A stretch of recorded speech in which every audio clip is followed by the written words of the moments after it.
Sharks are a leading everyday danger.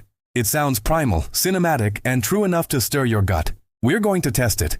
We'll weigh sharks against lightning and other routine risks, use round, checkable numbers, and end with a simple way to choose safer habits when you travel or head for the water. This matters because fear steals attention from real hazards. If headlines aim your caution at teeth instead of currents, you prepare for the wrong problem. The fair version of the claim says sharks injure swimmers and surfers and deserve respect. The exaggerated version says sharks rank high among everyday killers and should shape most seaside decisions. The myth spread because rare, vivid events dominate memory. When a shark bites, cameras gather, push alerts fly, and the story loops for days. A quiet rescue from a rip current rarely leads the evening news.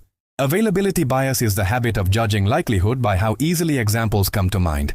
Media salience means news selects for drama, which makes rare dangers feel constant and common dangers feel boring. Now the evidence, beat by beat. Start with orders of magnitude you can check. Worldwide, unprovoked shark attacks typically number in the dozens each year, and deaths usually sit in the single digits to low tens. Some years see more, some fewer, but the order of magnitude stays small. Lightning kills on an entirely different scale. Globally, lightning fatalities reach into the thousands most years because storms, agriculture, and outdoor labor align across continents. Zoom in on the United States for a clearer denominator. In a typical recent year, shark deaths average near 0 or 1. Lightning kills roughly 20, drowning claims about 4,000 lives, and car crashes take around 40,000. At beaches, the sharpest contrast sits in the surf. Rip currents kill on the order of 100 people per year in the US, vastly outpacing shark fatalities. Those comparisons show a pattern. The scariest image usually isn't the biggest risk. Next, the mechanism behind the numbers. Risk equals hazard times exposure. Hazard is the inherent danger in the thing itself. Exposure is how often and how long people meet that danger. Sharks pose a real hazard, but exposure is tiny for most people most of the time. Lightning, traffic, heat, alcohol near water, weak swimming skills, and missing life jackets create hazards with far larger exposure. Consider when and where bites cluster. Many incidents involve surfers or spearfishers in surf zones with baitfish, low water clarity, or dawn and dusk lighting, which are moments when sharks are active and identification is harder. That pattern matters for causation. Summer crowds and good swell increase human exposure, which raises bite counts without any global change in shark aggression. Counterexamples teach the rule. Lifeguards make more rescues for rip currents in a single busy weekend than sharks inflict injuries in a year at the same beach. Tourist anxiety often targets the fins, yet rental cars, scooters, and unfamiliar roads exact a steady toll every season. Mundane risks win by frequency, not drama. What about sensational spikes?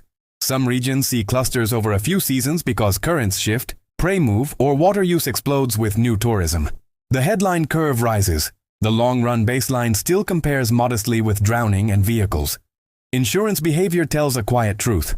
Travel and life policies care far more about driving, medical evacuation, and water safety than about shark clauses, because claims reflect everyday mechanisms, not movie monsters. Let's separate correlation and causation in one clean sentence. A summer spike in bites correlates with more people in the water at high-use beaches. The cause is exposure plus conditions, not a sudden change in shark intent. We should also place respect on the other side. Lightning risk rises with outdoor work, mountain hikes, and summer storms, yet basic behavior, checking forecasts, seeking shelter, avoiding lone trees and open ridgelines, drops fatalities sharply.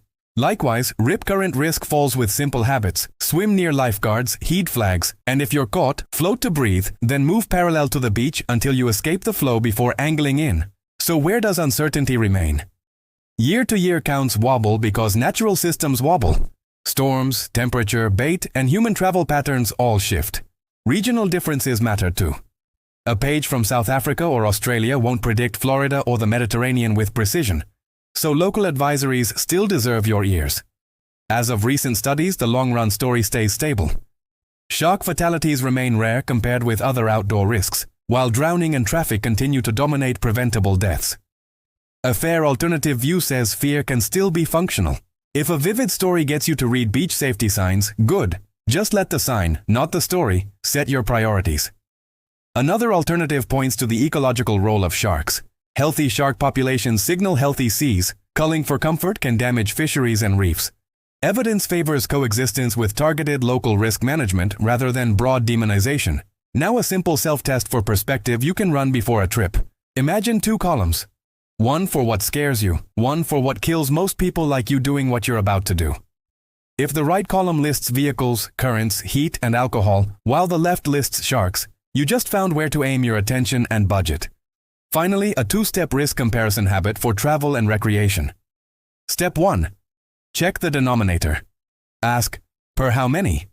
Per swim, per beach day, per million visits, or per year in a country of a certain size. Raw counts without exposure are mood, not math. Step 2. Check the controls. Favor risks you can shrink with simple actions, life jackets, guides, weather windows, and downrank those whose controls you won't realistically use. This habit beats vibes. It converts fear into a short list of behaviors that move the needle. Use it at beaches. Choose guarded areas. Avoid murky water at dawn and dusk. Keep fish and bait out of swim zones and give wildlife space. Then spend more energy learning how to spot and exit a rip. Use it in storms. If thunder rumbles, count the seconds to the flash. If the gap is short, shelter inside a substantial building or a hard-topped car and wait. No selfie is worth a ground stroke. Use it on roads. Book daytime arrivals, avoid fatigued driving after long flights, and treat unfamiliar scooters as real motorcycles with real risk. In short, sharks are a real but rare hazard, while lightning, currents, vehicles, and simple human error carry the bulk of everyday risk. The difference is not subtle, it is orders of magnitude. Your attention should match the math. The distilled takeaway is simple. Fear the story less and the statistics more. Match your reading of risk to exposure and control. Subscribe for more myth versus reality, and tell us which headline hazard you want weighed against the quiet killers next.